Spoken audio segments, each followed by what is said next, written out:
সকাল 7টার দিকে তো ও বের হলো। মা জিজ্ঞেস করেছিল কোথায় যাচ্ছে, কিন্তু বলেনি। ও, দুপুর গড়িয়ে বিকেল হয়ে এসে সোহান এখনো বাসায় আসেনি। বিষয়টা খুব ভাবাচ্ছে আমাকে। যদিও বা তাকে দিয়ে আমার কিছু যায় আসে না, তবুও একটু টেনশন হচ্ছে। এদিকে সোহান লিজার ঠিকানা জোগাড় করে ওর বাসা খুঁজতে খুঁজতে হয়রান হয়ে গেল, ব্যর্থ হয়। লিজা আগের ঠিকানা নেই, বাড়িওয়ালার কাছ থেকে নতুন ঠিকানা জোগাড় করে খুঁজলো, কিন্তু দিন শেষে ফলাফল শূন্য। লিজার সাথে যেদিন শেষ কথা হয়েছে সেদিন শুনেছিলাম ও প্রেগনেন্ট। নিউজটা শোনার পরে ওর গালে ঠাস করে কয়েকটা চট বসিয়ে দিয়ে বলেছিলাম, তুই প্রেগনেন্ট হয়েছিস সেটা তোর নিজের দোষে। আমি কি তোর সাথে শুতে চেয়েছিলাম? তুই তো ঝড়ের রাতে নিজের ইচ্ছায় শুয়েছিলি। কই, তখন তো বলিসনি যে আমার সাথে বিনা প্রোটেকশনে শুয়ে যদি কোনো সমস্যা হয় তার দায়ভার তোমাকে বহন করতে হবে। এমন কথা তো বলিসনি। তবে আজ কেন এসব বলছিস? আমার কথা শুনে খুব কেঁদেছিল লিজা। কাঁদতে কাঁদতে বলেছিল, সোহান আমার পেটে যে সন্তান সেটা তোমার জন্মের সন্তান। তখন রেগে গিয়ে বলেছিলাম একদিন ভুল করে শুয়েছিলাম, এতেই তুই প্রেগনেন্ট হয়ে গেলি। শোন লিজা, তোর মতো মেয়েদের আমি ভালো করে চিনি। কতজনের সাথে শুয়ে পেট বাঁধিয়েছি সেটা বল। কত করে বুঝিয়েছিলেও বিশ্বাস করো সোহান, আমি কারোর সাথে শুইনি, একমাত্র তোমার সাথে শুয়েছি। পকেটে যত টাকা ছিল বের করে লিজার মুখের উপরে ছুড়ে দিয়ে বলেছিলাম, কালকে সকালে গিয়ে বাচ্চাটা অ্যাবর্শন করিয়ে নিবি। যত টাকা লাগে তোকে আমি দিব, দরকার হলে তোর সমস্ত খরচ বহন করব। তবু তোকে এই বাচ্চাটাকে অ্যাবর্শন করতে হবে। সোহান, তুমি না বলেছিলে আমাকে বিয়ে করবে? হা হা, বিয়ে করব কাকে? তোকে? নিজের দিকে একবার তাকিয়েছিস? শোন, জুতা যতই চকচক করুক না কেন সেটা পায়ে শোভা পায়, হাতে না। তেমনি তুই যতই সুন্দরী হও তবু তুই কিন্তু প্রস্টিটিউট কথাটা মাথায় রাখবি। এই সোহান যখন বিয়ে করবে তখন কানের কাছে পিয়ানো বাজবে। আমার বউ যখন হেঁটে যাবে রাস্তার সব ছেলেরা হুমড়ি খেয়ে পড়বে এক পলক দেখার জন্য, আর পিছনে বসে বাহবা দিবে। কথাগুলো বলে লিজার ঘর থেকে বেরিয়ে আসি। সোহান পুরোনো কথাগুলো মনে করে অস্থির হয়ে ভেঙে পড়ে। লিজার কাঁদো কাঁদো চেহারাটা চোখের সামনে ভেসে উঠলেই নিজের প্রতি নিজেরই ঘৃণা লাগে। ভাবছে সেদিন কেন যে নিজেকে সামলিয়ে চলে আসলো না, তবে তো এমন দিনের সম্মুখীন হওয়ার সম্ভব হতোই না। এভাবে হার মানলে চলবে না। যেভাবে হোক লিজাকে খুঁজে বের করতে হবে যত তাড়াতাড়ি সম্ভব, অ্যাট এনি কস্ট। সন্ধ্যার পরে দরজা কলিং বেল বাজলে সাথে এসে দরজা খুলে দিল। বাইরের দিকে এক পলক তাকিয়ে চলে যায়। সোহান দরজা আটকে দিয়ে রুমে ঢুকলো। সোহান ভেতরে ঢুকলে আমি তার দিকে তাকিয়ে অনেকটা অবাক হলাম। তাকে সম্পূর্ণ বিধ্বস্ত দেখাচ্ছে। পুরো মুখ কালো হয়ে গেছে, চুলগুলো এলোমেলো, মনে হচ্ছে নিজের চুল নিজে টেনেছে। আপনি এখন কোথা থেকে আসলেন? আজকে তো আমাকে কলেজে নিয়ে যাওয়ার কথা ছিল। মা গতকালকে কত করে বলে দিয়েছে, প্রিন্সিপাল স্যার কল দিয়ে বলেছে আজকে যাওয়ার জন্য, তবুও আপনি আসলেন না। জানেন মা কতটা টেনশনে ছিল? আপনাকে কতবার কল করেছে তবুও ধরেননি। অবশেষে মা আমাকে নিয়ে কলেজে গেছে। আচ্ছা, এত কথা বলছি, আপনি কোনো উত্তর দিচ্ছেন না কেন? সোহান কোনো কথাই বলছে না। ধীরে ধীরে বিছানাকে এগিয়ে এগিয়ে শুয়ে পড়লো। সোহানকে ভীষণ ক্লান্ত দেখাচ্ছে আজ। কয়েকদিন ধরে ওর মতিগতি বোঝা যাচ্ছে না, মাথায় কিচ্ছু কাজ করছে না। এই মুহূর্তে কি করা উচিত ভেবে পাচ্ছি না। সোহান চোখ বন্ধ করে শুয়ে আছে, পাশে বসে তার দিকে তাকাচ্ছে। এভাবে অনেকক্ষণ কেটে যাওয়ার পর বললাম, আপনি খাবেন না? সোহান নিশ্চুপ। আপনি কি শুনছেন? আবারও নিশ্চুপ সোহান। বসা ছেড়ে উঠে সোহানের দিকে উঁকি মেরে তাকালাম। সে ঘুমিয়ে পড়েছে। বুঝতে পারলাম ক্লান্ত শরীর, তাই শোয়া মাত্রই ঘুম চলে এসেছে। আধা ঘন্টা পরে দরজায় টোকা দিলে বুঝতে পারলাম কেউ তো এসেছে। বিছানা দিয়ে নেমে দরজাটা খুলে দেখি সোহানের মা। মা, আপনি? হ্যাঁ, তোর সাথে কিছু কথা ছিল, বাহিরে আয়। জি মা। মায়ের সাথে তার রুমে ঢুকলাম। জান্নাত, আমার কাছে আয়। মায়ের এমন কথায় কিছুটা ভয় পেলাম। বিয়ে হওয়ার পরে তিনি নিজে গিয়ে কখনো তার রুমে ডাকেনি, সব সময় সাথীকে রিয়ে ডাকিয়েছেন। কিন্তু আজ সম্পূর্ণ অন্যরকম লাগছে বিষয়টা। আমি কিছু বলার আগে তিনি বললেন, জান্নাত, তোকে আমার পুত্রবধূ হিসেবে খুবই ভালো লাগে। তোর জন্য আমি সব করতে পারবো, কিন্তু তার বিনিময়ে আমার একমাত্র ছেলেটাকে তোর খুশিতে রাখতে হবে। সোহান আমার একমাত্র ছেলে। কয়েকদিন ধরেই লক্ষ্য করেছি ছেলেটা ঠিকমতো খাচ্ছে না, ঘুমাচ্ছে না, খুব সকালে বেরিয়ে যাচ্ছে। ছেলেটা বিয়ের আগে এতটা উচ্চদৃষ্ট ছিল না, এখন বিয়ে করানোর পরে খুব অশান্তি ভোগ করছে। আমি বুঝতে পারছি তোদের ভেতরে বনিবনা হচ্ছে না। তুই হয়তো সোহানকে মন থেকে মেনে নিতে পারছিস না। জান্নাত, তোর যা প্রয়োজন সব তুই পাবি, কিন্তু তার বিনিময়ে সোহানকে তো সুখী করতে হবে। ওর মুখে চিন্তার ছাপ দেখলে বুকের ভেতরে চিনচির করে ব্যথা শুরু করে। আমি জানি না তোদের কি নিয়ে সমস্যা চলছে, তবুও আন্দাজ করতে পারছি বড় ধরনের কোনো সমস্যা হচ্ছে। মায়ের কথাগুলো শুনেই যাচ্ছি, কিছুই বলছি না। কি আর বলার, কপালে যা আছে তাই হচ্ছে। ওনার ছেলে যা যা করছেন সেটা যদি আমি বলি তাহলে হিতে বিপরীত হবে, কারণ সে তার ছেলের পক্ষেই কথা বলবে। তাই চুপচাপ শুনে যাওয়াই ভালো।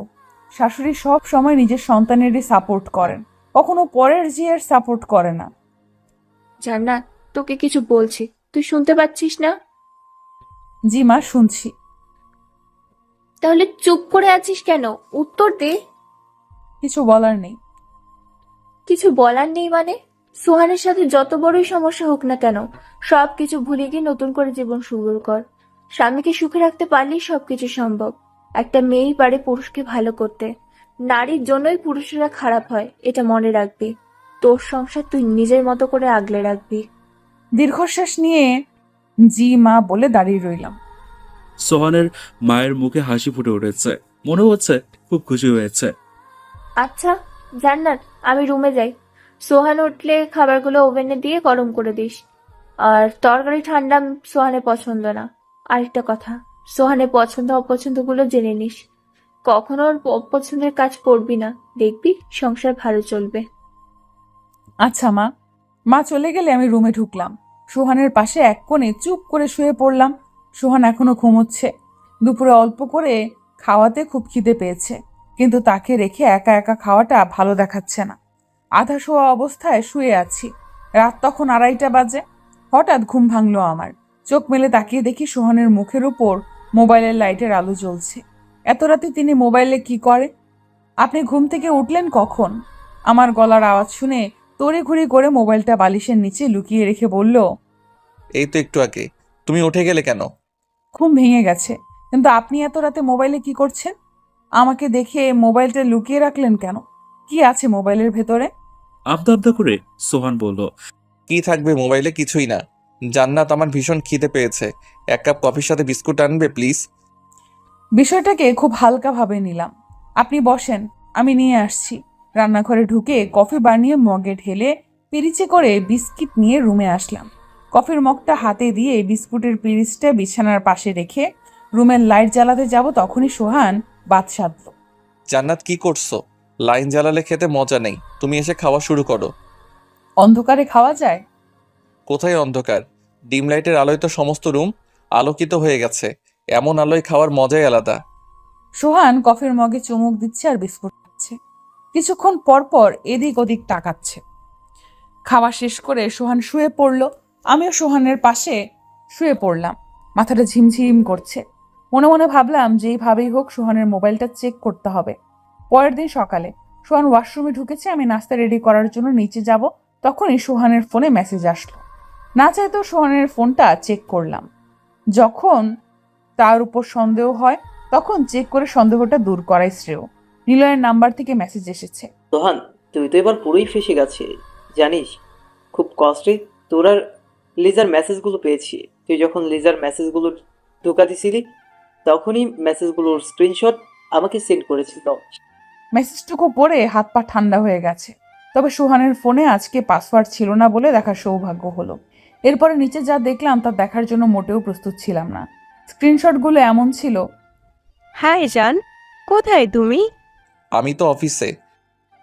আজকে বাসায় আসবে কখন? তোমাকে খুব মিস করছি। তোমাকে না দেখে থাকতে পারছি না। হ্যাঁ জান, আমি জানি তুমি খুব হট। তোমাকে দেখলে নেশা করার দরকার পড়ে না। কিন্তু কন্ডোম তো দরকার পড়ে। তোমার ভেতরে তো এখনো যায়নি, তাহলে বুঝলে কিভাবে যে কন্ডোমের দরকার পড়ে কিনা? হা হা হা। এটা না হলে তো আমি প্রেগনেন্ট হয়ে যাব, তখন তো আর সময় পাবে না। বিয়ে করে আমাকে ঘরে তুলতে হবে। এখন কোনো বিয়ে বাচ্চা সবের দরকার নেই। যদিও ভুলবশত হয়ে যাও তাহলে অ্যাবর্শন করে নিবে। আমি কোনো ঝামেলা চাই না। তবে খুব সাবধানে, নিলয় জানি বুঝতে না পারে। বুঝতে পারবে না। Good girl. তাই তো তোমাকে প্রথম দেখেই পাগল হয়ে গেছি। ডার্লিং, কখন আসবে? ওয়েট করতে পারতেছি না। এতদিনের পরিচয়, আজকে তোমাকে কাছে পাবো, তাও যদি দেরি করে আসো তাহলে কেমনে হয় বলো? জলদি চলে আসো। ওকে জান, আসতেছি। লিজা সোহানের চ্যাটিং এর স্ক্রিনশটগুলো নিলয় একে একে মেসেঞ্জারে পাঠিয়েছে। সবগুলো পড়ার পর মেসেজ করলো। শালা, মনে আছে তো? এক রাতের জন্য জান্নাতকে আমার চাই, না হলে তোর আর লিজার ভিডিও ইন্টারনেটে ছেড়ে দিব। মেসেজটা দেখে শরীরের সমস্ত লোম খাড়া হয়ে গেল। তাড়াতাড়ি উপরে গিয়ে দেখি একটা ভিডিও। ক্লিক করতেই চলতে লাগলো। দেখেই বুকটা ধরফর করে উঠলো। লিজার সাথে সোহানের অন্তরঙ্গতা দেখে তাড়াতাড়ি মোবাইলটা রেখে নিচে চলে আসলাম। ছি সোহান, এতটা বাজে লোক! আমি কখনো বুঝতে পারিনি ও এতটা বাজে হবে। বিয়ের আগে অন্য মেয়ের সাথে শারীরিক সম্পর্ক করে আমাকে ঠকিয়ে বিয়ে করেছে। তাই তো বলি, তার শরীরে এত ঝাঁজ আসে কোথা থেকে? আমার শরীর ঘিন ঘিন করছে, রাগে শরীরটা কাঁপছে। ডাইনিং রুমে ঢুকে টেবিলের সামনে দাঁড়িয়ে আছি। চোখ দিয়ে অঝরে পানি পড়ছে। নিজের প্রতি নিজেরই ঘৃণা লাগছে। এতদিন ভেবেছিলাম সুহান বড়লোকের ছেলে বলে আমাকে ওর পছন্দ হয়নি। হয়তো বাবার চাপে পড়ে আমাকে বিয়ে করতে বাধ্য হয়েছে। মানুষ বিয়ের আগে যতই খারাপ থাকুক না কেন, বিয়ের পরে ভালো হওয়ার চেষ্টা করে, কিন্তু তার ভেতরে এমন কোনো চিন্তাধারা নেই। তার শুধু শরীরের প্রতি ঝোঁক। এমন লুচ্চা মানুষ জীবনে দেখিনি। নিজের বউকে রেখে অন্য নষ্টা মেয়েদের সাথে রাত কাটিয়ে শেষে কিনা সাধু পুরুষ সাজে। মানুষ কতই আজব, ভাবলেও অবাক লাগে। সবচেয়ে কষ্ট লাগলো নিলয়ের মতো ছেলে কি করে আমাকে এক রাতের জন্য চাইলো। সোহান কোনো প্রতিবাদ করলো না। সোহান কি পুরুষ নাকি জানোয়ার? ওর জায়গায় অন্য কোনো পুরুষ হলে এতক্ষণে নিলয়ের জিভ টেনে ছিঁড়ে ফেলতো। আফসোস লাগলো সোহান এমনটা করেনি। ভাবনার মাঝে কারো হাতের স্পর্শে চমকে উঠল। পেছনে তাকিয়ে দেখি সোহান। মৃদু হেসে চেয়ারের উপর বসলো সোহান। না চাইতেও নাস্তা বেড়ে সোহানকে দিল। খাওয়া শেষ করে হাত ধোয়ার জন্য বেসিনের সামনে গেল। তখনই সোহানের মা এসে বলল, সোহান, তোর ছোট খালা ভীষণ অসুস্থ হয়ে পড়েছে। আমি সাথীকে নিয়ে যাচ্ছি, তুই আর জান্নাত বাসায় থাকিস। জান্নাতকে একা রেখে কোথাও যাস না আবার। আমরা 2 দিনের মধ্যেই ফিরে আসবো। ঠিক আছে মা। সকাল 10টার দিকে মা সাথীকে নিয়ে চলে গেল। সবাই চলে গেলে সোহান ব্যাংকে চলে যায়। যাওয়ার সময় দরজা লক করে দেয়।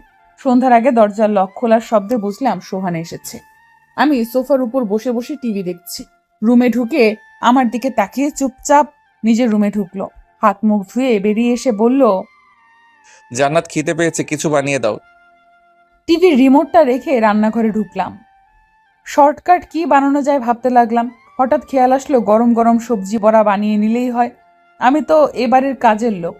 আমার কাজ শুধু স্বামীর সাথে রাত কাটানো আর দিন হলে কামলা দেওয়া। তাদের তো কথা শুনতেই হবে। 3 বেলা খাবার দিচ্ছে, জামা কাপড় দিচ্ছে, আর কি চাই? তার বিনিময়ে তারা একটা পার্মানেন্ট ঝি পেল। আমাকে এখন ঝি ছাড়া কিচ্ছু মনে হয় না। শ্বশুরাব্বা বলেছিলেন তাদের বাসায় কাজের লোক আছে, তাই নিজের তেমন কাজ করতে হয় না। কিন্তু আমি আসার পর থেকে আজ অবধি কোনো কাজের লোকের দেখা পেলাম না। এদিকে ভাবতে ভাবতে চোখের পানি আর নাকের পানি একাকার হয়ে গেছে। হাত দিয়ে পানি মুছে আবার কাজ করছি। সবজি বড়া বানানোর পরে গরম গরম চুলা থেকে নামিয়ে সাথে কফি আর রুমে ঢুকলাম। সোহানের সামনে রেখে বললাম, খেয়ে নিন গরম গরম সবজি বড়া। এটা আবার কি জিনিস? জীবনেও তো খাইনি। দীর্ঘশ্বাস নিয়ে বলল, এটা গরিব লোকদের সন্ধ্যা নাস্তা। বাসায় কিছু না থাকলে ময়দা অথবা আটার সাথে ঘরে থাকা কয়েক প্রকারের সবজি দিয়ে মেখে গরম তেলে ছেড়ে ভাজা হয়। আপনারা বড়লোক মানুষ, এসব খাবেন কি করে? আপনাদের সন্ধ্যায় নাস্তা থাকে noodles, chicken fry, French fry, cutlet, Mughlai, burger, green naan, kebab, আরও নাম না জানা অনেক খাবার যা আমরা চোখেই দেখিনি। আপনাদের একদিনের বিল দিয়ে আমাদের 1 মাসের মাসিক বাজার হয়। জানেন গরিব মানুষদের কত কষ্ট হয়? কতদিন না খেয়ে কষ্ট করেছি। অভাবের সংসারে নুন আনতে পান্তা ফুরিয়ে যায়। সোহানের মেজাজ এবার পুরো গরম হয়ে গেছে। রাগে কটমট করতে থাকে। জান্নাত, এসব কি শুরু করেছো তুমি? সবজি বড়া বানিয়ে এনে এত কথা বলছো কেন? খুব অন্যায় করে ফেলেছি, মাপ চাচ্ছি। আপনার কাছে আর কখনো নাস্তা খেতে চাইবো না। খাবার রেখে উঠে দরজা খুলে যাওয়ার সময় বললাম, কোথায় যাচ্ছেন? লিজার কাছে? কন্ডম নিয়ে এসেছেন কোনটা? আমাকে দেখাবেন না? আর ওই নিলয়ের কাছে আমাকে এক রাতের জন্য পাঠাতে কত নিবেন? নিলয় কিন্তু হেপি দেখতে, খুব স্মার্ট আর সেক্সি। তা কবে পাঠাবেন আমাকে বলুন তো? আমার যে আর তর্স হচ্ছে না। লিজার নাম শুনে সোহান অবাক হয়ে যায়। বুঝতে পারো না জান্নাত লিজার নামটা কিভাবে জানলো, তবে আন্দাজ করো। তুমি আমার মোবাইল ধরেছো? কেন, ধরা পড়ে গেছেন তাই না? ভাবছেন এইসব কথা আমি কিভাবে জানলাম? সোহান দাঁত মুখ ফিটে একাকার করে চিৎকার দিয়ে বলল, জান্নাত, তুমি আমার মোবাইল ধরেছো কেন? সত্যি কথাগুলো বলার জন্য রাগ করেছেন বুঝি? রাগ করে লাভ নেই, সত্যিটা কখনো চাপা থাকে না। তাছাড়া আপনি যে সাধু ধোয়া তুলসী পাতা নয় সেটা আমিও জানতাম। এতদিন চুপ ছিলাম কেন জানেন? আমার কাছে কোনো প্রুফ ছিল না, কিন্তু এখন আমার কাছে আছে। আপনি এতটা নোংরা কখনো কল্পনাও করতে পারেনি। আপনি লিজার শরীরকে স্পর্শ করে আবার আমার শরীরকে অপবিত্র করেছেন। আচ্ছা, যদি ফ্রিতে মেয়েদের সাথে শুতে পারতেন তবে বিয়ে করলেন কেন? নাকি বউকে দিয়ে বিজনেস করানোর জন্য? বড় লোকেরা বুঝি এইভাবেই ধনী হয়। এর জন্যই বড়লোকদের দু চোখে দেখতে পারতাম না। আমার বাবা বড়লোক বাপের একমাত্র সন্তান দেখে আমাকে বিয়ে দিয়ে দিল, কিন্তু ছেলের চরিত্র যে কতটা নোংরা সেটার খোঁজ করেনি। অবশ্য খোঁজ করলেও পাওয়া যেত না। টাকা থাকলে কেউ বদনাম করার সাহস পায় না। যদি তার এলাকায় থাকতে হয়, আপনি বিয়ের আগে কতজন মেয়েদের সাথে এইভাবে রাত কাটিয়েছেন? আমাকে বিয়ে করার পরেই বা কয়জনের ভেতরে গেছেন একটু সঠিকভাবে বলবেন? সোহানের পুরো শরীরে আগুন জ্বলছে জান্নাতের কথা শুনে। চোখ দুটো দাউ দাউ করে জ্বলছে আগুনের মতো। মনে হচ্ছে জান্নাতকে এক্ষুনি গলা টিপে মেরে ফেলবে। আমি আবারও বলতে শুরু করলাম, আচ্ছা, আপনার এত ক্ষমতা আসছে কোথা থেকে? কতজনকে প্রতি রাতে মন ভরাতে পারবেন? আমি কত পুরুষদের দেখেছি, কিন্তু আপনার মতো এত চরিত্রহীন লোক দেখিনি। আপনি চাইলে পেছনে করা পাপ কাজগুলো ছেড়ে দিয়ে তওবা করে ভালো হয়ে যেতে পারতেন, কিন্তু না, আপনি তা করেননি। কারণ আপনার দম্ভ খুব বেশি। গরিব মানুষকে একদম সহ্য করতে পারেন না। ভেবেছিলাম আমার চেয়ে ডাবল বয়সের ছেলের সাথে বিয়ে হলেও হয়তো বা সে আমাকে পৃথিবীর সমস্ত সুখ দেবে। সবাই বলতো বয়স্ক স্বামীরা নাকি বউ পাগল হয়, কিন্তু আমার ধারণা সব ভুল প্রমাণ হলো। জানি না, হয়তো এমনটাই ভাগ্যে লেখা ছিল। আমার অপরাধ কোথায় বলুন তো? আমার সমস্ত চাওয়া পাওয়া বিসর্জন দিয়ে আপনাকে নিয়ে নতুন করে বাঁচার স্বপ্ন দেখেছিলাম, আর আপনি আমার সব স্বপ্নকে দুমড়ে মুচড়ে পানিতে ফেলে ভাসিয়ে দিয়েছেন, কাগজের টুকরোর মতো করে। আমার জীবনটা এইভাবে নষ্ট করে দিলেন কেন? আপনি কি মানুষ? আমি যদি ডাক্তার হতাম তাহলে আপনার রক্ত নিয়ে পরীক্ষা করে দেখতাম আপনার শরীরে মানুষের রক্ত আছে কিনা। সকালে যখন মেসেজগুলো পড়ছিলাম আমার পায়ের নিচ থেকে মাটি সরে গিয়েছিল। মনে হচ্ছিল মাথার উপরে পুরো আকাশটা ভেঙে পড়েছিল, যার ভার আমি নিতে পারছিলাম না। আপনারা আমাকে এবং আমার পরিবারকে এইভাবে ঠকাবেন এটা ভাবতে পারিনি। বাবা যদি এর চেয়ে বেশি আমাকে দিন আনে দিন খায় এমন লোকের সাথেও বিয়ে দিত তবুও মনে শান্তি পেতাম, আর না হলে সারা জীবন কুমারী হয়ে বাবার বাসায় রেখে দিত। আপনার মতো নারীর লোলুপ ছেলের সাথে মেয়েকে বিয়ে দেওয়ার চেয়ে কেটে নদীর জলে ভাসিয়ে দিলেও বোধহয় ভালো হতো। অনেকক্ষণ নিজের রাগটাকে কন্ট্রোল করলো সোহান। সোহান বিছানা দিয়ে নেমে আমার পাশে এসে হাত ধরে টেনে নিচে ফেলে দিল। নিচে ফেলে দেওয়ায় পিঠের মেরুদণ্ডে টান লাগে। ও মাগো বলে চিৎকার দিয়ে উঠি। এদিকে সোহান দাঁত মুখ খিচে আমার দিকে এগিয়ে আসছে। আসার সময় রুমের এদিক ওদিক ভালো করে তাকায়, কিন্তু হাতের কাছে কিছু না পাওয়াতে বিছানার উপরে বেল্টের দিকে নজর পড়ল। বেল্টটা হাতে নিয়ে আমার দিকে এগিয়ে আসলো। আমি বুঝতে পারলাম এখন একটা অঘটন ঘটতে যাচ্ছে। বাসায় কেউ না থাকাতে সুযোগটা পেল সোহান। তোর এত সাহস হয় কি করে? আমার ফোনে হাত দিয়েছিস কেন? আমি পুরুষ মানুষ, একটা না 10টা মেয়ের সাথে রাত কাটাবো, তাতে তোর বাপের কি? তুই তোর সমস্ত চাহিদা পেলেই তো হয়, তারপরও আমার ব্যাপার নিয়ে তো লাফালাফি করিস কেন? কথাই তো আছে, ছোট লোকদের কপালে সুখ সয় না, তাই তো সবসময় এটা নিয়ে ঝামেলা করিস। তোর নিজের দিকে খেয়াল করেছিস তোর কি আছে? তোর বাপ তো একটা ফকির, মেয়েকে আমার কাঁধে তুলে দিয়েই খালাস হয়ে গেছেন, আর কোনো দায়িত্ব নেই। এই বলে সোহান বেল্ট দিয়ে পিঠে আঘাত করলো। আমার বাবা গরিব হতে পারে ঠিকই, তাই বলে আমি কি আপনার দেওয়া কোনো কিছু পরে আছি? দেখেন, হাতের চুড়িও খুলে ফেলেছি, নাকফুলটাও শুধু বাকি আছে, ওটাও খুলে দিয়ে যাব যেদিন আপনাকে ডিভোর্স দিয়েই বাড়ি ছেড়ে চলে যাব। আমার কথায় সোহানের মেজাজ আরো গরম হয়ে যায়।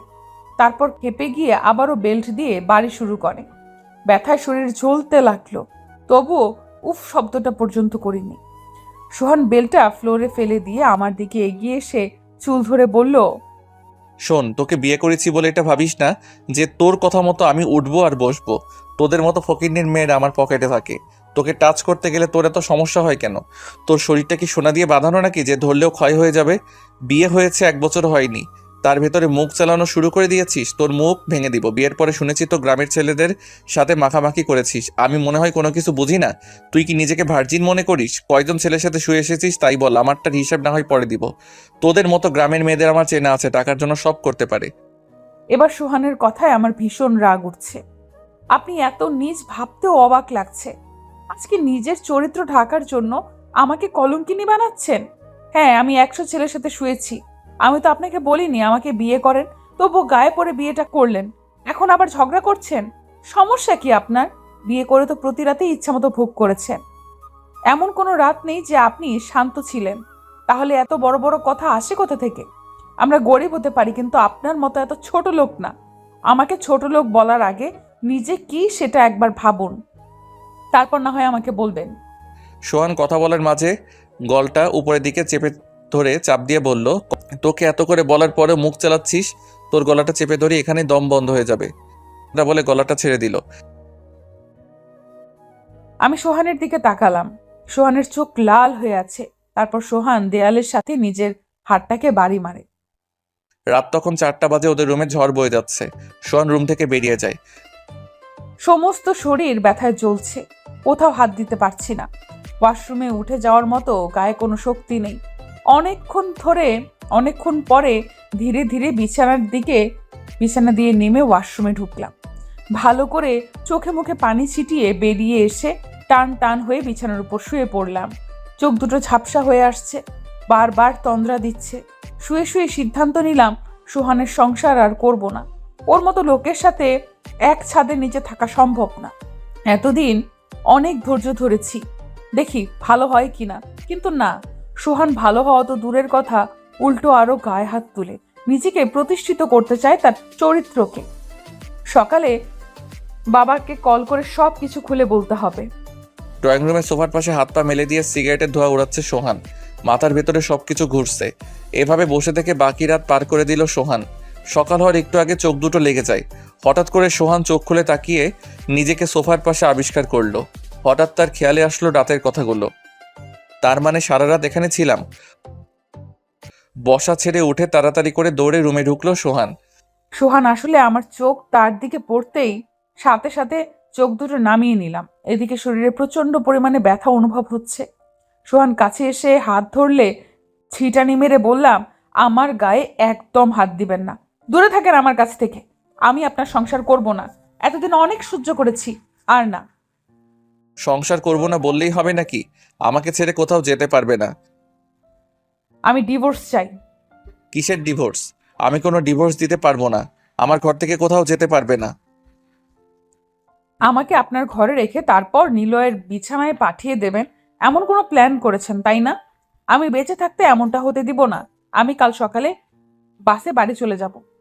জান্নাতের কথা শুনে সোহান আকাশ থেকে পড়ার মতো অবস্থা। জান্নাত, তোমার মাথা ঠিক আছে? তুমি আমার কাছ থেকে যেতে চাইলে জীবিত যেতে পারবে না। কি করবেন? মেরে ফেলবেন? আমাকে মেরে ফেলুন, তাহলে আমার চেয়ে আর কেউ খুশি হবে না। আপনার মতো জানোয়ার স্বামীর সাথে সংসার করার চেয়ে মরা অনেক ভালো। এতটা সোজা নয় মরে যাওয়া। আপনার মোবাইলটা দিন, আমি বাবাকে কল করব। ফাইজলামি করছো কেন? তুমি আমার বিয়ে করা বউ, তাই আমি যা বলবো তাই শুনতে হবে। হাসালেন আপনি। আমি আপনার বিয়ে করা বউ না, আমি হলাম আপনার ভোগের সামগ্রী। আমাকে বিয়ে করেছেন শুধুমাত্র পুরুষত্ব মেটানোর জন্য, তাছাড়া অন্য কোনো কারণ নেই। যে স্বামী তার বউকে বাসায় একা পেয়ে জানোয়ারের মতো গায়ে হাত তুলতে পারে, সে স্বামী নামের কলঙ্ক। ঘৃণা লাগছে আপনার মুখ দেখতে। আপনার ওই মুখটা আমি আর দেখতে চাই না। দয়া করে আমাকে একা থাকতে দিন। সোহান রাগে ফোঁসাতে ফোঁসাতে রুম থেকে বেরিয়ে গেল। সোহান গিয়ে সোফার উপর শুয়ে পড়লো। হঠাৎ তার মোবাইলটা বাজতে লাগলো। মেজাজ গরম করে মোবাইলটা হাতে নিয়ে নিলয়ের নাম্বারটা দেখে আরো খেপে যায় সোহান। কয়েকবার বাজার পরে রিসিভ করে বলল, হ্যাঁ নিলয় বল। সোহান, তুই তো কোনো কিছু বললি না ভাবির ব্যাপারটার বিষয়ে। তোর কি অন্য চিন্তা ভাবনা আছে নাকি? শোন, যতই লুকোচুরি করিস না কেন, আমি কিন্তু বিন্দুমাত্র ছাড় দিব না। নিলয়, তোর সাথে আমি দেখা করতে চাই। কালকে দেখা করতে পারবি? জান্নাতের বিষয়ে কথা বলবো। ঠিক আছে, কালকে এরিনা হোটেল আসবি সন্ধ্যা 7টার ভেতরে। ঠিক আছে। কলটা কেটে মোবাইলটা ছুঁড়ে ফেলে দিয়ে ঝিম দিয়ে কিছুক্ষণ নিচু করে ভাবতে লাগলো সোহান। কিছুক্ষণ এভাবে বসে থাকার পরে আস্তে আস্তে উঠে ওয়াশরুমে ঢুকলো সোহান। ভীষণ খিদে পেয়েছে তার। তাড়াতাড়ি ফ্রেশ হয়ে বেরিয়ে এসে ডাইনিং রুমে ঢুকলো। ফ্রিজ খুলে ভালো করে দেখলো কোনো খাবার আছে কিনা। কোনো খাবার না থাকে সোজা কিচেনে ঢুকলো। কিচেন থেকে বেরিয়ে জান্নাতের রুমে ঢুকে ডাকতে লাগলো। সোহানের ডাক কান পর্যন্ত আসছে, তবুও কোনো সাড়া না দিয়ে শুয়ে রইল জান্নাত। রুমে ঢুকে বলল, জান্নাত, তোমাকে ডাকছি, তুমি কি শুনতে পাচ্ছ না? আমার খুব খিদে পেয়েছে, কিছু বানিয়ে দাও জলদি। কোনো সাড়া না পেয়ে মেজাজ গরম করে রাগে ফুঁসতে লাগলো সোহান। তোমাকে যে রাগারাগি করি তাতে আমার দোষ হয়ে যাচ্ছে। আর তুমি যে কথার কোনো জবাব দিচ্ছ না তাতে কি আমার রাগ হচ্ছে না? আমার শরীরে কি রক্ত মাংস নেই? জান্নাত, আবারও বলছি, আমার খিদে পেয়েছে। এবার মুখ খুলল জান্নাত। বিছানায় শোয়া থেকে উঠে রাগান্বিত কণ্ঠে বলল, আপনার খিদে পেয়েছে, তাতে আমি কি করব? বাসায় কিছুই নেই, আপনি দোকানে গিয়ে নাস্তা করে নিন। তাছাড়া আমি এখন নাস্তা বানানোর মতো অবস্থায় নেই। জান্নাতের দিকে এক পলক তাকিয়ে রুম থেকে বেরিয়ে যায় সোহান। মাথার ভিতর হাজারো চিন্তা কাজ করছে। নিলয়ের সাথে এভাবে যেভাবে হোক মিউচুয়ালে আসতে হবে। যত টাকা লাগে নিলয়কে দিয়ে মুখ আটকানোর চেষ্টা করতে হবে। তারপর ভালোভাবে বুঝিয়ে যেভাবে হোক ভিডিওটা ডিলিট করাতে হবে। সোজা আঙ্গুলে কাজ না হলে আঙ্গুল পাখা করতে হবে। পরের দিন সকালে রেডি হয়ে অফিসে যাওয়ার জন্য বের হবে সোহান। জান্নাত, আসতে দেরি হবে, তাই আজকে প্লিজ কোনো বাহানা করবে না। অনেক দিন হলো তোমার সাথে কোনো সম্পর্ক হয় না। আজকে আমাকে ভালোবাসা দিয়ে ভরিয়ে দিবে। আমার আর এমন থাকতে ভালো লাগছে না। আমি ঠায় দাঁড়িয়ে রইলাম, কোনো উপায় খুঁজে পাচ্ছি না। বাবাকে কল করে বলার সিদ্ধান্ত নিয়েও পরক্ষণে মত পরিবর্তন করলাম। লাজ লজ্জা বলতে কিচ্ছু নেই। এত কিছু হয়ে যাওয়ার পরেও এমন কথা কিভাবে বলতে পারলো ভাবতেই মাথাটা ভন ভন করে ঘুরছে। সারাদিন চিন্তা করতে করতে সময় পার হয়ে যায়। সন্ধ্যা 7:10 আগেই এরিনা হোটেলে ঢুকলো সোহান। চারদিকে একবার চোখ বুলায় সোহান। নিলয়ের দেখা না পেয়ে দরজার সামনে পায়চারি করেছে সোহান। বারবার ঘড়ির দিকে তাকাচ্ছে সোহান। 7:15 বাজে, এখনো নিলয় আসছে না। মেজাজটা একটু একটু করে গরম হয়ে গেল। তাহলে কি নিলয় হারামি আমার সাথে নাটক করছে? পকেট থেকে মোবাইলটা বের করে নিলয়ের নম্বরে কল দিল সোহান। প্রথমবার বাজার পর নিলয় কলটা রিসিভ করে হাসতে লাগলো। অনেকক্ষণ পর হাসি থামিয়ে বলল, এত ব্যস্ত হলে কি দিন চলে নাকি? আজকে আমি আসতে পারবো না, জরুরি কাজ পড়ে গেছে। কালকে একই টাইমে আসবি, দেখা করবো। নিলয়ের কথা শুনে দাঁতে দাঁত চেপে ধরে আছে সোহান। কলটা কেটে মোবাইলটা পকেটে নিয়ে হোটেল থেকে বেরিয়ে সোজা নিচে চলে আসলো। মনে মনে সিদ্ধান্ত নিল নিলয়ের একটা ব্যবস্থা করতে হবে। বেশি বার বেড়ে গেছে। লোভে যখন একবার হয়েছে, সামনে আরো বেড়ে যাবে। হোটেল থেকে বেরিয়ে সোজা ক্লাবে ঢুকলো সোহান। আজ অনেকদিন পর এখানে আসতে পেরে মনের ভিতর স্বস্তি ফিরে আসলো। দ্রুততার সাথে ক্লাবে জয়েন করলো। এখন লোকজন তেমন কেউ আসেনি। 9টার পর আসতে শুরু করবে। জান্নাতকে তো বলে এসেছিল ফিরতে রাত হবে, তাই এখানে আসা। যদি তাড়াতাড়ি বাসায় চলে যায় তাহলে জান্নাত সন্দেহ করবে। কিছুক্ষণ পরে সোহানের কাঁধে হাত রাখলো মায়া। সোহান, আজকে কি মনে করে আসলি? পথ ভুলে নয় তো? কি রে, বোবা হয়ে গেলি নাকি? এখনো আমার সাথে রেগে আছিস? দেখ, মানুষের জীবনে অনেক ভুল হয়, তাই আমিও না হয় একটা ছোট ভুল করেছি, তাই বলে বন্ধু হিসেবেও কি কথা বলা যায় না? সেদিন তোর নিজেরও কিছু দোষ ছিল, যার কারণে এমনটা হয়েছে।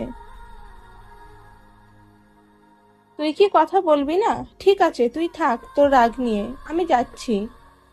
মায়া শোন। হ্যাঁ বল, কি বলবি? বলবো আমার কপাল, এতদিনে একটা খোঁজ পর্যন্ত নিস নাই, আবার কথা বলিস। কি আর বলবো, নতুন বিয়ে করেছিস নাকি? বউ নাকি খুব সুন্দর? তাকে পেয়ে তো সবাইকে ভুলেই গেছিস এখন। তোকে কে বললো?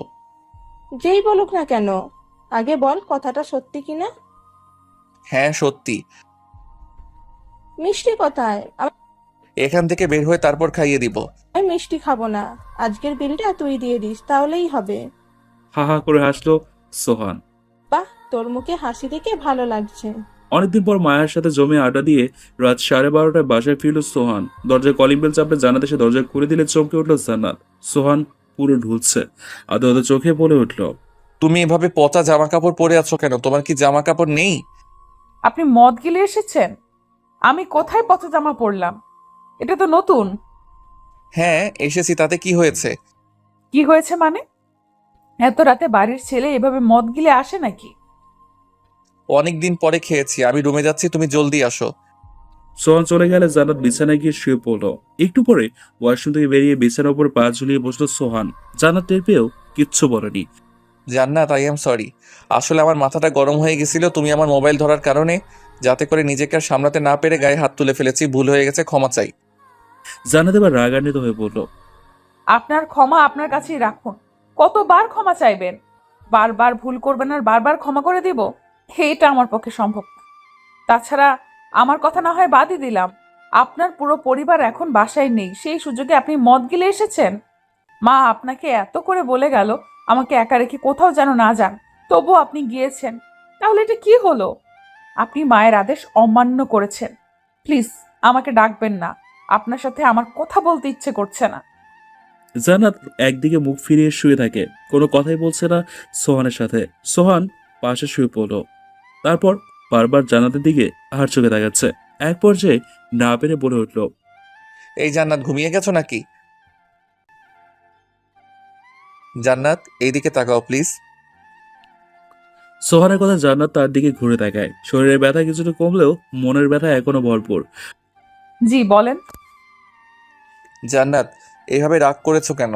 আমাকে ক্ষমা করে দাও প্লিজ, আর ভুল করবো না। একটা লাস্ট চান্স দাও, দেখি নিজেকে সংশোধন করতে পারি কিনা। সরি বলতে হবে না।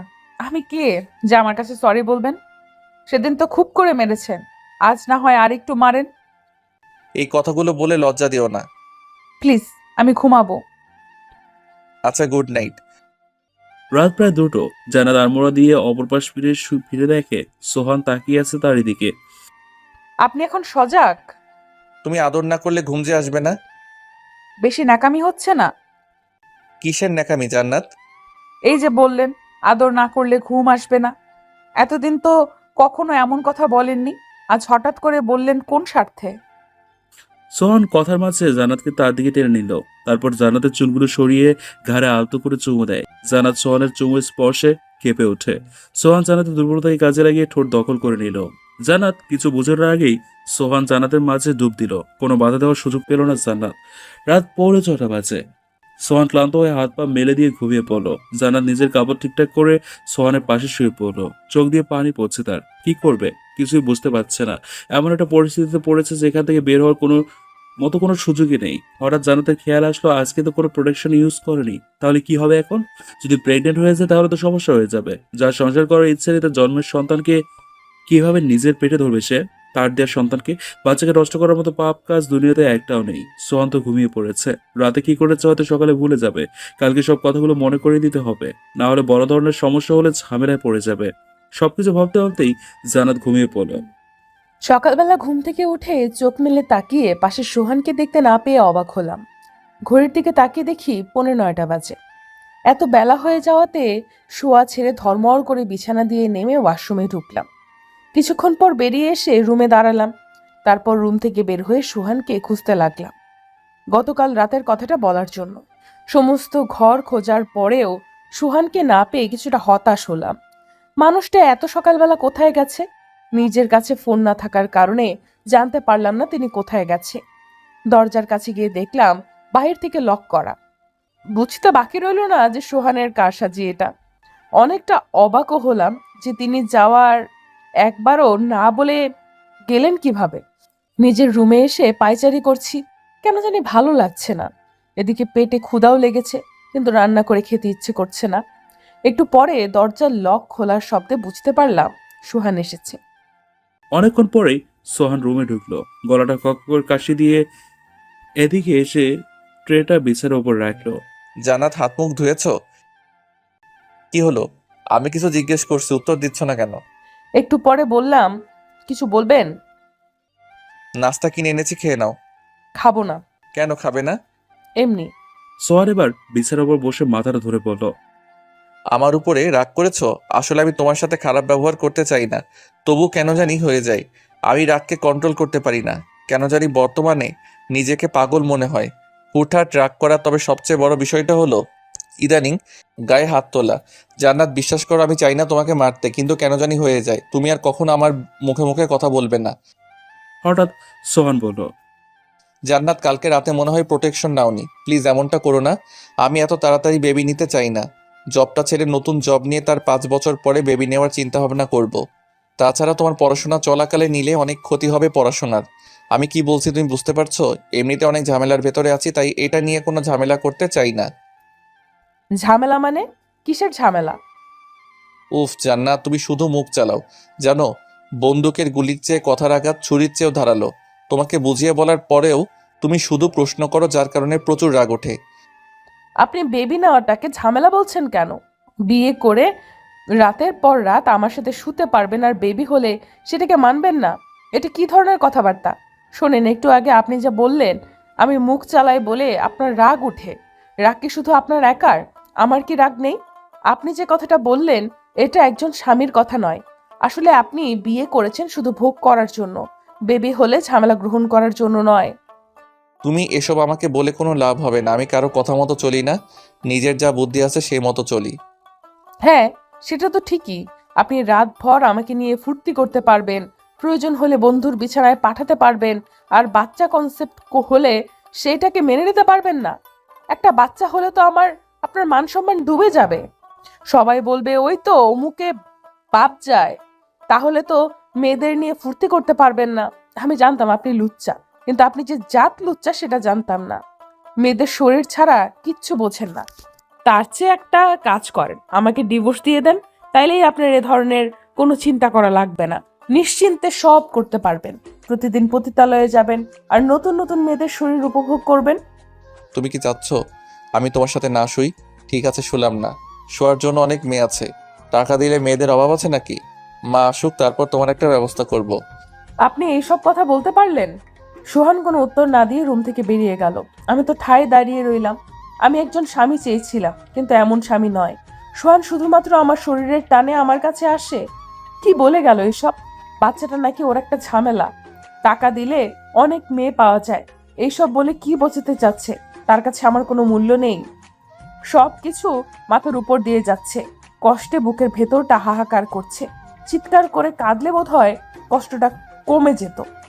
ঘরের ভেতরে কেন জানি অস্বস্তি কাজ করছে। ভালো লাগছে না কিছু। মাথাটা ঝিমঝিম করছে। সমস্ত শরীর ভিজে একাকার হয়ে গেছে। এসির ঠান্ডা বাতাস সহ্য হয় না বলে সিলিং ফ্যান চালিয়ে বসে আছি। মিডল ক্লাস পরিবারের তো, তাই এসির ঠান্ডা বাতাস শরীরে মানায় না। বাবা মার সাথে কথা বলতে ইচ্ছে করছে, কিন্তু কিভাবে? সাথীও নেই যে ওকে বলবো। চিন্তায় খাওয়া দাওয়া বন্ধ হয়ে গেছে। এই বাড়ি থেকে বের হতে পারলে বোধ হয় স্বস্তি ফিরে আসতো। এখানে থাকতে দম বন্ধ হয়ে মরে যাব। দুপুর গড়িয়ে বিকেল হয়ে এলো। সোহানের কোনো পাত্তা নেই। আমাকে আটকে রেখে অফিসে চলে গেছে। একবারের জন্য বলেও যায়নি। খুব রাগ উঠছে নিজের উপরে। কেন মেয়ে হয়ে জন্মালাম? ছোটবেলায় যখন অ্যাক্সিডেন্ট করেছিলাম তখন মরে গেলে এসব সহ্য করা লাগতো না। যখন সেই অ্যাক্সিডেন্টের কথা ভাবি তখনই বুকটা ধুক করে ওঠে। হায়াত ছিল বলে বেঁচে ফিরেছি, নতুবা মোটর সাইকেলের সাথে ধাক্কা খেয়ে মাথায় গুরুতর আঘাত পাওয়ার কারণে ডাক্তার বলেছিল কোমায় চলে যাওয়ার সম্ভাবনা আছে। অপারেশনের পরে জ্ঞান না ফিরলে তাদের পক্ষে কিচ্ছু করার নেই। আমার অপারেশনে বাবা প্রায় 2.5 লক্ষ টাকা ব্যয় হয়ে গেছে। গ্রাম থেকে ঢাকায় রেফার করলে সরকারি হাসপাতালে এমন ক্রিটিক্যাল পেশেন্ট ভর্তি করবে না বলে জানায়। অবশেষে বাবার পরিচিত একটা প্রাইভেট ক্লিনিকে অ্যাডমিট করে অপারেশন করে। সুস্থ হওয়ার পরে বুঝতে পারলাম জীবনে মা বাবা ছাড়া কেউ আপন নেই। কথায় তো আছে, এক বোঝে মায়, আরেক বোঝে গায়ে। মা যদি সন্তানের কষ্ট না বুঝতো তাহলে সন্তানের অস্তিত্ব থাকতো না। কথাগুলো মনে করতে করতে দীর্ঘশ্বাস নিলাম। বর্তমানে জীবনটা একটা নরকে পরিণত হয়েছে।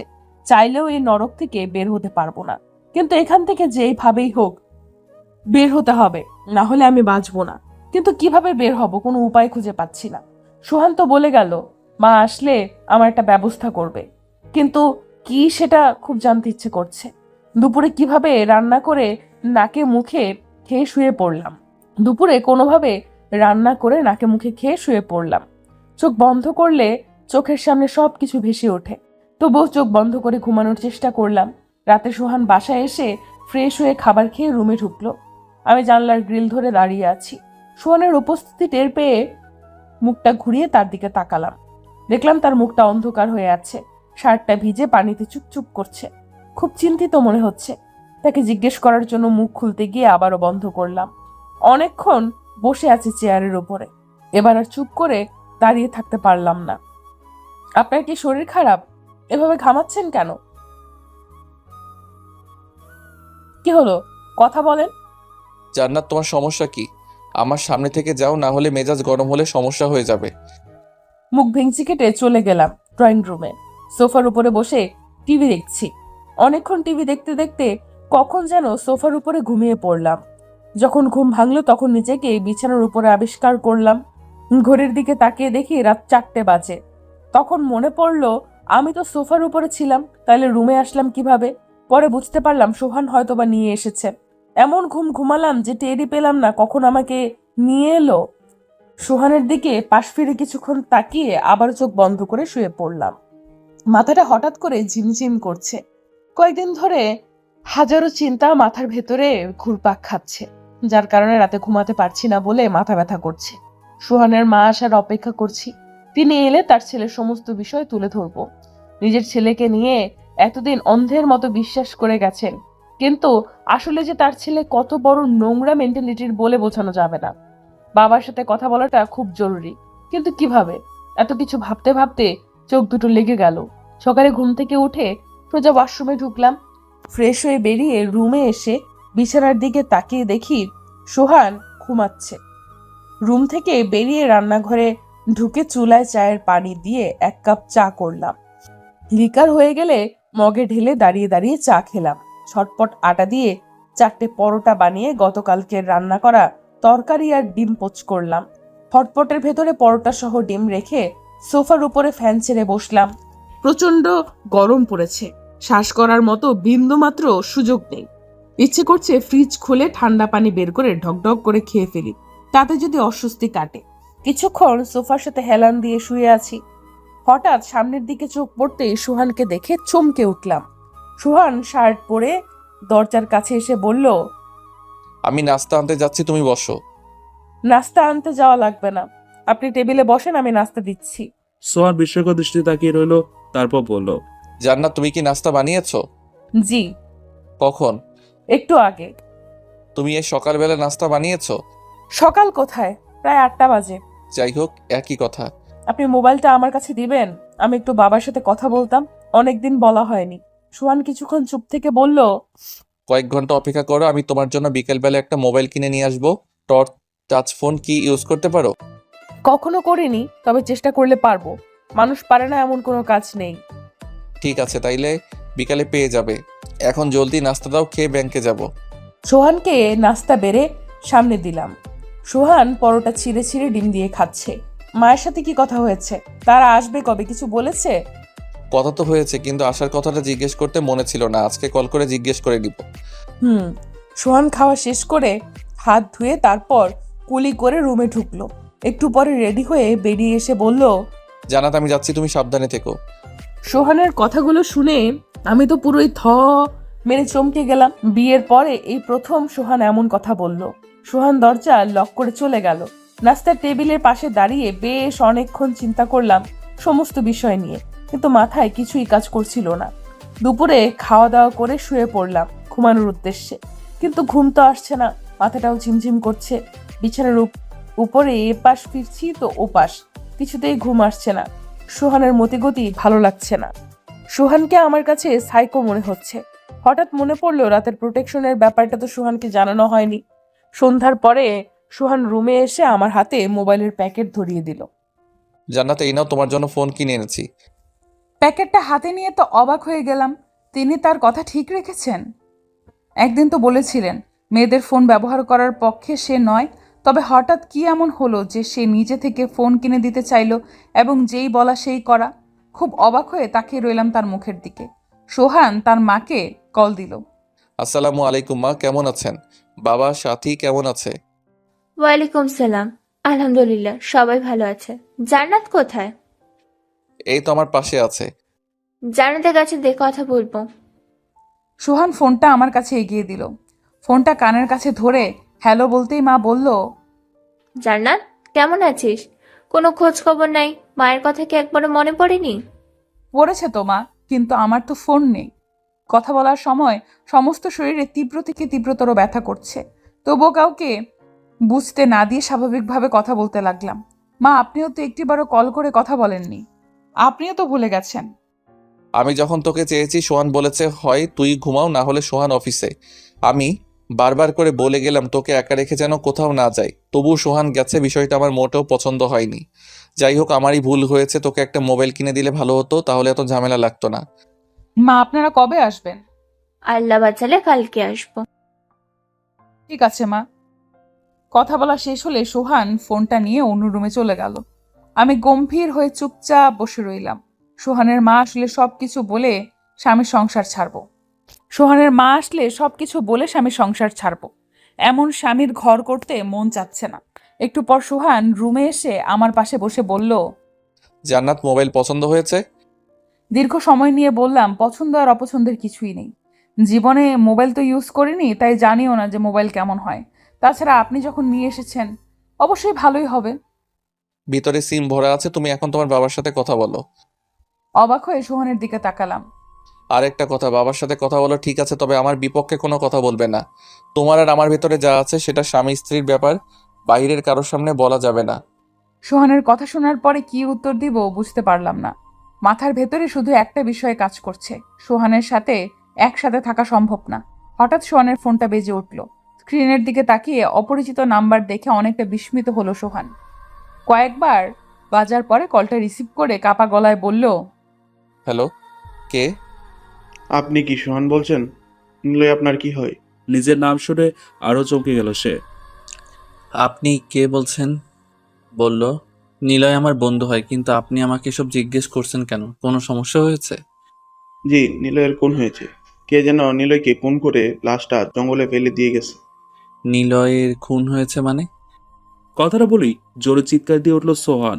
নিলয়ের খুনের কথা শুনে হাত পা থরথর করে কাঁপছে, মনে হচ্ছে দমটা বন্ধ হয়ে যাচ্ছে। কিছু ভেবে পাচ্ছে না কি করবে, তবুও নিজেকে সামনে নিয়ে কাঁপা কাঁপা গলায় বলল, নিলয়ের মা বাবাকে কল করে জানাচ্ছি।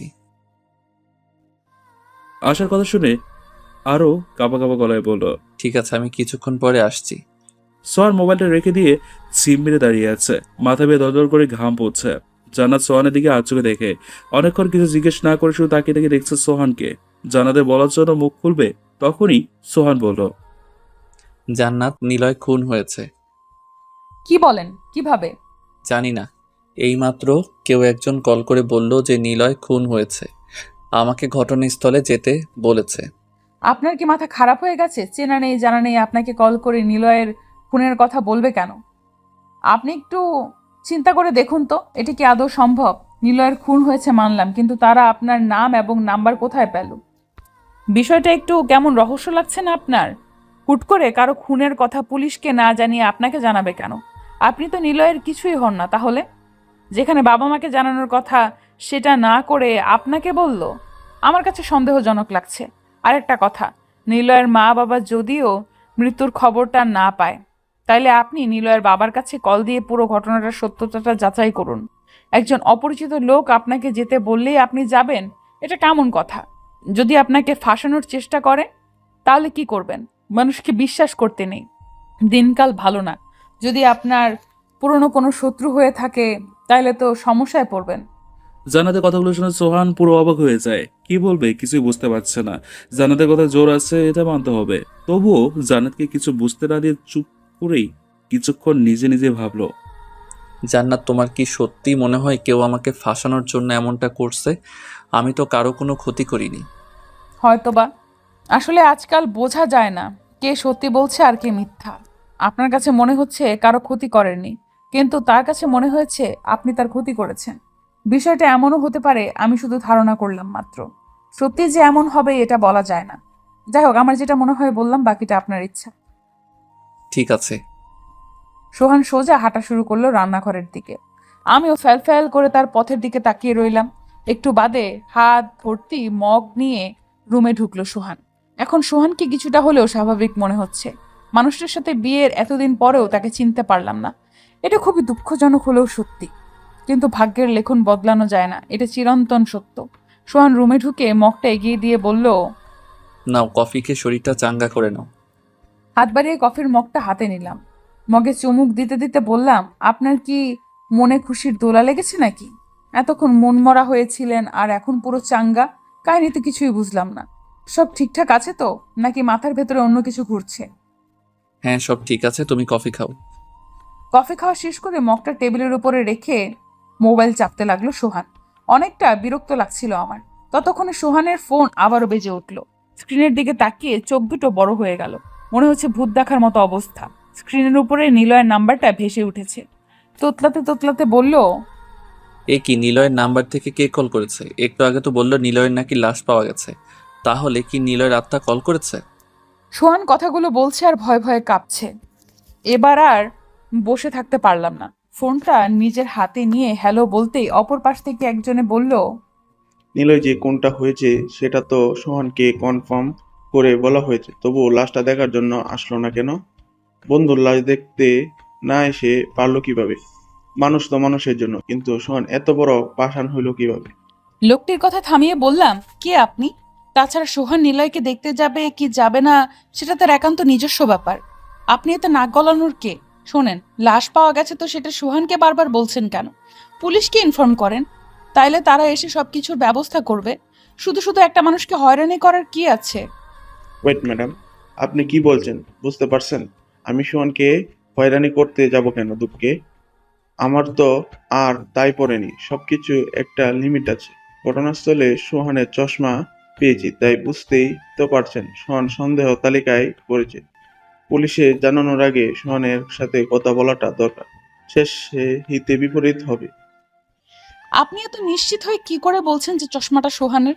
আপনি কি খুন করার সময় সোহানকে দেখেছেন? না, দেখিনি। তবে চশমাটা নিশ্চিত করে কিভাবে বলছেন ওটা সোহানের? একরকম চশমা তো অহরহ পাওয়া যাচ্ছে, তাইলে এটা কোন ধরনের কথা? দেখুন ম্যাডাম, আপনার সাথে তর্ক করার কোনো ইচ্ছে নেই। যদি সোহান নির্দোষ হয়ে থাকে তাইলে সেটি ভিন্ন কথা, আর যদি দোষী প্রমাণিত হয় তাইলে এর ফলাফল ভালো হবে না। দীর্ঘশ্বাস নিয়ে কলটা কেটে দিয়ে সোহানের হাতে ফোনটা দিয়ে বললাম, জান্নাত, তবে কি সত্যি নিলয়ের মৃত্যু হয়েছে? আমার তো বিশ্বাস করতেই কষ্ট হচ্ছে। নিলয়ের নাম্বার থেকে কল এসেছে, বিষয়টা এখন ভাবাচ্ছে। জানি না, তবে বিশ্বাস করতে পারছি না। তাইলে আমি গিয়ে একবার দেখে আসবো? যদি আপনার সমস্যা না হয় তাইলে পরিচিত কাউকে নিয়ে যেতে পারেন, অন্তত পক্ষে নিজের মনকে সান্ত্বনা তো দিতে পারবেন। সোহান গাড়ি নিয়ে বেরিয়ে পড়লো। রাত অনেক বাজে, এখন কাউকে ডাকাটা তার ঠিক হবে না, তাই সে নিজে একা যাওয়ারই সিদ্ধান্ত নিল। গাড়ি চলছে ধীর গতিতে, সোহান চালাচ্ছে ঠিকই, তবে মনের ভিতরে অজানা ভয় কাজ করছে তার। সত্যি নিলয় মরেছে? যদি মরে থাকে তবে কে মারল ওকে? আমার জানা মতে তো নিলয়ের রিলেটিভ তেমন নেই। তবে কি বাহিরের লোক মেরেছে? কিন্তু আমার চশমাটা ঘটনাস্থলে কিভাবে পেল? সত্যি কি আমার চশমা? আদৌ কি এমনটা সম্ভব? হঠাৎ মনে পড়লো একবার তো নিচের চশমাটা নিলয়ের। সবকিছুর হিসাব মেলাতে মেলাতে গাড়িটা এসে থামলো। শুনশান জায়গা, তাই অনেকটা ভয় কাজ করছে সামনে এগোতে। যতদূর চোখ যাচ্ছে কাউকে দেখতে পাচ্ছে না এমন অন্ধকার রাস্তায়। অনেকটা পথ এগানোর পর সিদ্ধান্ত নিল সামনে আর আগাবে না। হঠাৎ মনে পড়লো ওই নম্বরে কল দিয়ে একবার চেক করে সে এখন কোথায় আছে। পকেট থেকে ফোনটা বের করে নম্বরটাতে কল করলো সোহান, কিন্তু নম্বরটা সুইচ অফ বলছে। নম্বরটা বন্ধ দেখে সোহানের মাথায় আবারও চিন্তার ছাপ ফুটে উঠেছে। নম্বরটা বন্ধ কেন? তাহলে কি জানাতে কথাই সত্যি? গাড়িটা পেছনে মোড় ঘোরাতে গিয়ে সামনে কাউকে অস্পষ্টভাবে দেখতে পেল সোহান। ভালো করে খেয়াল করার চেষ্টা করলো, কিন্তু চেহারাটা কাপড় দিয়ে ঢাকা।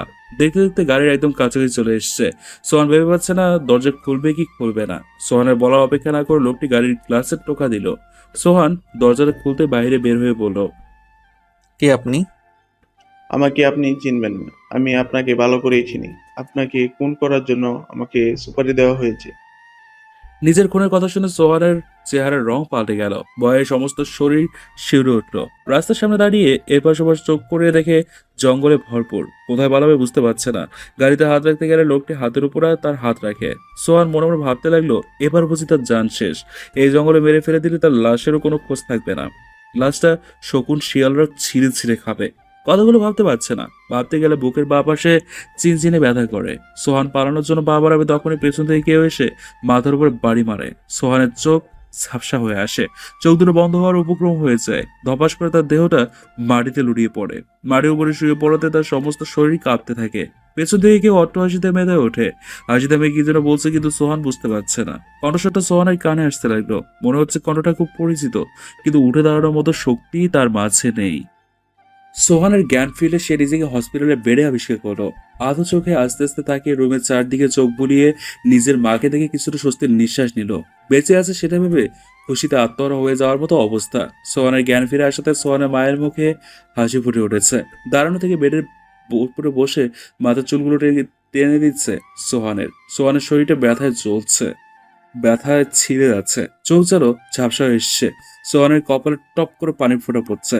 সোহান বুঝতে পারলো এটা কোনো পানি না, তার মায়ের চোখের জল। লজ্জায় মাথা তুলে তাকাতে পারছে না সে। তবুও আবেগে ভরা কান্না বিজড়িত কণ্ঠে বলে উঠল, মা, জান্নাত কোথায়? ওকে তো দেখছি না। জান্নাত কি আসেনি? কিছুক্ষণ পরে সোহানের সেদিনের রাতের সমস্ত ঘটনা মনে পড়ে গেল। বুকটা ধূপ করে কেঁপে উঠলো। শোয়া ছেড়ে উঠে মাকে জড়িয়ে ধরে কাঁদতে লাগলো সোহান। কাঁদো কাঁদো হয়ে রাতের সমস্ত ঘটনা মাকে খুলে বলে। কথা শোনার সময়ে সোহান পুরোপুরি উত্তেজিত হয়ে যায়। মা তাকে বহু কষ্টে থামিয়ে হাত মাথায় বুলিয়ে দিয়ে সান্ত্বনা দিতে থাকে। সোহান মায়ের কোনো কথা কানে লাগাচ্ছে না, সে নিজের মনে যা আসছে তাই বলে যাচ্ছে। সোহানের কান্না আওয়াজ শুনে সাথী ভিতরে আসলো। সোহান সাথীকে দেখে আরো জোরে জোরে কাঁদতে লাগলো। ভাইয়ের কান্না দেখে বোনের পরাণ যেন বেরিয়ে যাচ্ছে। ভাইকে সান্ত্বনা দেওয়ার কোনো ভাষা নেই সাথীর, তবুও বলল, ভাইয়া, এভাবে কাঁদলে কি হয় বলো? তাছাড়া পুরুষ লোকের কাঁদাটা শোভা পায় না। পরিস্থিতি যতই প্রতিকূলে থাকুক না কেন, ধৈর্য ধরে মোকাবেলা করার মন মানসিকতা থাকতে হবে। সাথীর কথা শোনার পরে সোহান মাকে বলল, মা, জান্নাত কোথায়? ও কি আমাকে দেখতে আসেনি? ঠিক আছে, তোমার বলা লাগবে না। আমি নিজে জান্নাতকে কল করে জিজ্ঞেস করছি যে আমাকে হাসপাতালে দেখার জন্য কেন আসেনি। স্ত্রী হয়ে কিভাবে স্বামীর কাছে না এসে বাসায় একা একা বসে আছে। এবার আসুক, তাহলে ভালো করে বুঝিয়ে দিব এত অভিমান কিভাবে করে। কথা বলতে বলতে বালিশের পাশে নিজের মোবাইলটা দেখতে পেয়ে তারপর হাতে নিয়ে পাওয়ার অন করলো। তখন মোবাইলের স্ক্রিনে তাকিয়ে তারিখের দিকে চোখ পড়লে আটকে উঠল সোহান। সোহানের মনে পড়লো সেদিন তো সোমবার ছিল, অথচ আজ বৃহস্পতিবার। তার মানে মাঝে 2 দিন আমার জ্ঞান ছিল না। তাইলে এই 2 দিন আমি কোথায় ছিলাম? অনেকক্ষণ ভাবার পর সোহান তার মাকে বলল, মা, বলো না তো, জান্নাত আসলো না কেন? আমাকে তুমি কোথায় পেলে?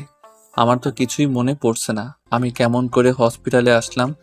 এই লোকটা তো আমাকে মেরে ফেলার কথা বলেছিল, কিন্তু আমার মাথায় এটা কাজ করছে না।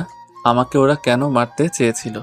সোহান, তুই শান্ত হ বাবা। তোকে তো রক্তাক্ত অবস্থায় রাস্তার উপরে একজন পথচারী পেয়ে হসপিটালে অ্যাডমিট করে।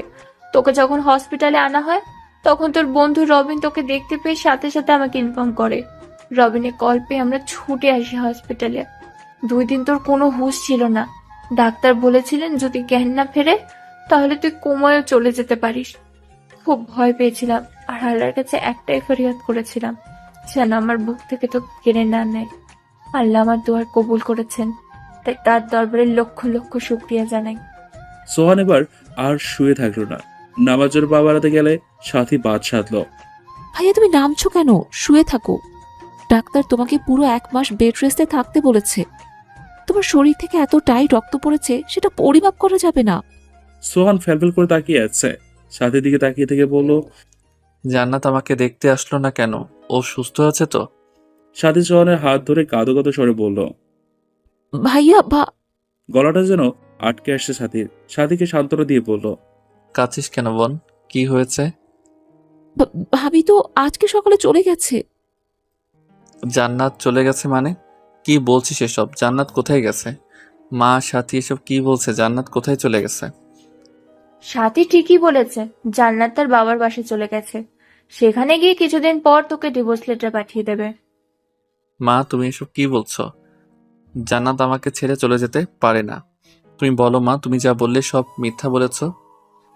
আমি কোনো মিথ্যা বলছি না। জান্নাত আজকে সকালে বাসে করে বাবার বাসায় চলে গেছে। যাওয়ার আগে খুব করে কেটেছে, তবে জান্নাত যা করেছে ভালোই করেছে। তোর মতো কুলাঙ্গারের সাথে থাকার চেয়ে চলে যাওয়াই ভালো। জান্নাতের জায়গায় আমি থাকতে আরো আগেই চলে যেতাম। আমার এখন খুব ঘৃণা লাগছে এটা ভেবে যে আমার পেটে তোর মতো সন্তানের জন্ম হয়েছে বলে। জান্নাত যাওয়ার সময় তোর সমস্ত কুকর্মের কথা বলে গেছে। ছি, আমার তো ভাবতেও লজ্জা লাগছে তুই এমন জঘন্য কাজ করতে পারিস। তুই আমার এতদিনের সমস্ত বিশ্বাস ধুলে মিটিয়ে দিয়েছিস। মায়ের কথা শুনে সোহানের চোখ কপালে উঠল। সোহান কল্পনাও করতে পারেনি জান্নাত সবকিছু এভাবে বলে দিয়ে হুট করে বাবার বাসায় চলে যাবে। মোবাইলটা হাতে নিয়ে জান্নাতের নম্বরে কল দেবে, তখনই তার মা বলে উঠল, কাকে কল দিবি? জান্নাতকে? কোনো লাভ নেই। কল করে জান্নাত এক কাপড়ে চলে গেছে। সাথে সাথে তোর দেওয়া একটা সুতাও নেয়নি মেয়েটা। জান্নাতের মতো মেয়ে যদি প্রত্যেক সংসারে করতে না পারে, তাহলে এমন কোনো মেয়ে হয়নি যে তোর মতো বদমেজাজি রাগী স্বামীর ঘর করবে। কয়েক মাসের সংসারে জান্নাত নিজেকে এতটা গুটিয়ে নেবে যে আমি ভাবতেও পারিনি। মায়ের কথা শুনে পানিতে চোখ টলমল করছে। নিজেকে এখন খুব অপরাধী মনে হচ্ছে। কি করবে কিছুই বুঝতে পারছে না। জান্নাতের চলে যাওয়াকে কিছুতেই মেনে নিতে পারছে না সোহান। জান্নাত মাত্র তার বাবার বাসায় চলে আসে। সারা রাস্তায় শুধু নীরবে চোখের পানি পড়েছে জান্নাতের। অটোরিকশা এসে দরজার সামনে দাঁড় করিয়ে বলল,